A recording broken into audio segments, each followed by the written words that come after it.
Hi folks, Dave, the Honest Audiophile. This is the Fosi Audio ZA3, and these are my Honest Audiophile impressions. I want to thank Fosi Audio for providing the ZA3 for a review. To greatly appreciate it.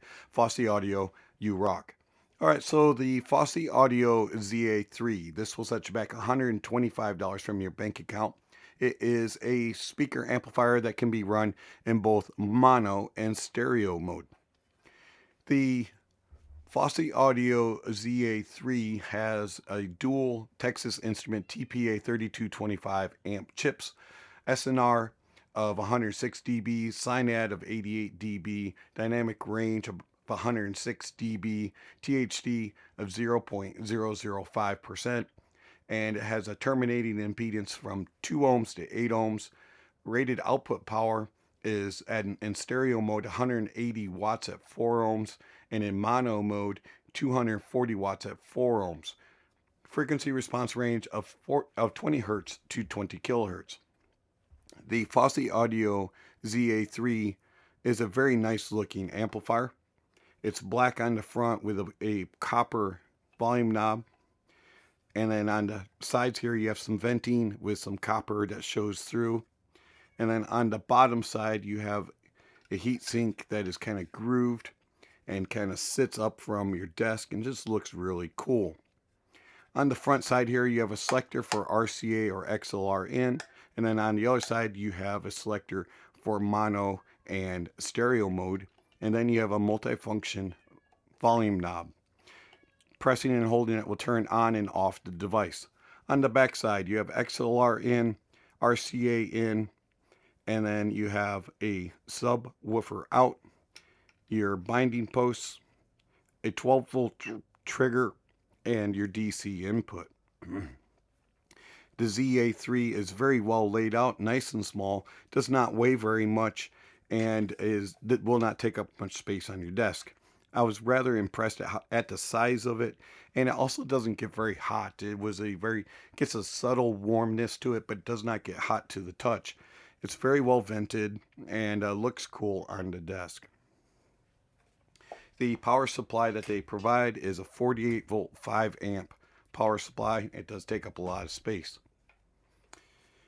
The ZA3, I paired it with all sorts of different DACs. I paired it with a Mytek Liberty DAC 2, the IFI Neo 2. I paired it also with the Audeze Decker, the AUN X1 SGT, the AUN S9C Pro, the JDS Labs Atom Plus. And I found that the ZA3 does a good job of portraying the differences of those DACs, whether they're a little bit more analytical leaning and a little bit on the brighter side, or if they're a little bit on the warmer side. The ZA3 did a good job of showing me differences in DACs. I also paired it with several different speakers. I use it with my Wharfdale D310s and the Martin Locomotion 15s, which you see behind me. I found that the ZA3 does a good job of just being pleasurable to listen to, no matter what speaker I was using and no matter what DAC. It did scale well with better quality DACs and the speakers, and I found that it did a good job of kind of just reproducing in a neutral yet detailed, slightly laid back type of presentation. There was not a lot of edginess and bitiness and crispiness to the sound, but at the same time, there wasn't a dullness. It had just this nice balance to things. It was a little bit on the smoother side in presentation.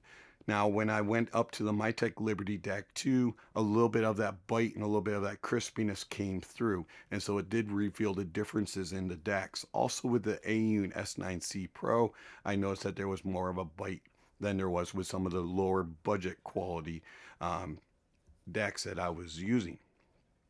As far as the bass has a nice punch and slam to it, and it extends decently into the sub bass. If you use the sub bass subwoofer output, you can definitely enhance the fullness of the sound and really bring the bass in, and you get some rumble and grumble. And I did that, and it was a very enjoyable bass, nice and well detailed. Going into the mids, the mids have a nice balance to them. They're not super forward or laid back in the mix. It's a very even with the bass and with the treble, and it has a very nice natural tone to it. They are a little bit on the laid back side. There's a little bit of a lack of a sparkle and energy at times. Depending on which DAC you're using, you will get a little bit more of that. And then in the treble extends nicely. There's good air and space, but at times there's a little bit a little bit of smoothness instead of a bite in energy. And as I said, with a couple decks that I mentioned, it does kind of come forward a little bit more. But overall, the tonality of the ZA3 is very good, and I really like how even it is through the bass, the mids, and the treble. And then the sound stage is nicely spaced. Depending on how your speakers are set up and how wide and how big your room are, it will throw a big space. And you can get some depth and layering to it depending on what speaker you're using and your setup as far as positioning. But it's not the most powerful of spaces, and you're not going to get a whole lot of depth unless you are closer to the sound I found. And this could depend on what speakers I was using, but at the same time, I found they did a good job with imaging and things tracked across the stage very well. I was able to trace them across from left to right and position things very evenly or accurately. I also found that as things followed across the stage, I could tell when they crossed over in front of each other. It did a decent job of layering within the deepness of the stage, even though it wasn't the deepest of stages that I've heard from an amplifier with speakers.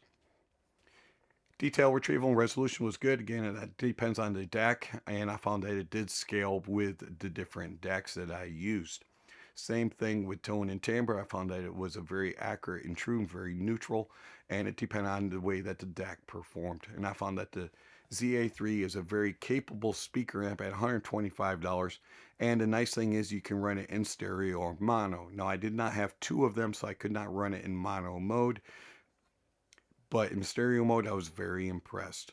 Also, being single-ended or balanced input is also very nice, and I did notice slight differences in that. If you use it on single-ended, it doesn't have quite as much power and as much girth to the sound. Putting it on balanced, using it with the various decks that I have that can run balanced, you do get a little bit more fullness, a little bit more dynamics, and I noticed that a little bit of that edge and a little bit of that crispness and energy was there in more of the decks than it was when I ran it single-ended.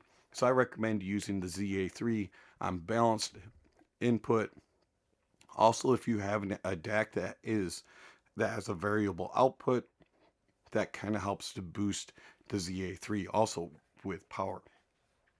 Overall, I like the Fosi Audio ZA3 quite a bit, and I find it to be a good value of an amplifier. Comparing it to the SMSL AO300, the AO300 has more power, plus it has a lot more features, being a DAC and amplifier. I find that the AO3 DAC is very capable and very good.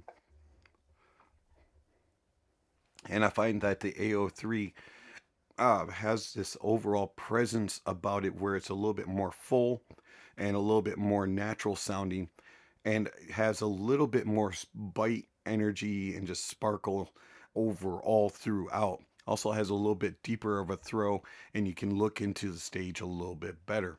But overall, we're talking about the AO300 being about double, maybe almost triple the price tag of the ZA3, also having all the extra features. So the Fosi Audio ZA3, yeah, I like this amplifier a lot, and I'd be very interested to see how it would perform in mono mode if you could get two of them and run it, one for each channel, especially at its power output. It would be very capable depending on the speakers that you have. So the Fosi Audio ZA3. Speaker only amplifier, run it balanced. I'm rather impressed. It's been Dave, the Honest Audiophile. Thank you for watching, and I'll catch you on the next video. Speaking of next video, somewhere on the screen, subscription links and notification bells. If you haven't already, please check those off. Don't forget to give a thumbs up or a thumbs down to the video, and check out all the links down below. There's all kinds of information down there regarding how you contact channel, follow channel, support channel. Speaking of supporting channel, I want to thank my supporters through Patreon and YouTube memberships. Thank you very much for all that you provide to the channel. It's much appreciated. And if you are interested in supporting the channel, please note that all funds given to the channel do go back into the channel. There's various ways that you can support the channel through one-time gifts with PayPal and Venmo, or through monthly subscriptions with Patreon and YouTube memberships. I'd greatly appreciate it if you are interested and you want to support the channel. It'd be much appreciated if you did. So check out the links down below. Also, check out the links down below. There's all kinds of other information down there, like gear recommendations, music recommendations, and all kinds of other things. So check out the links down below.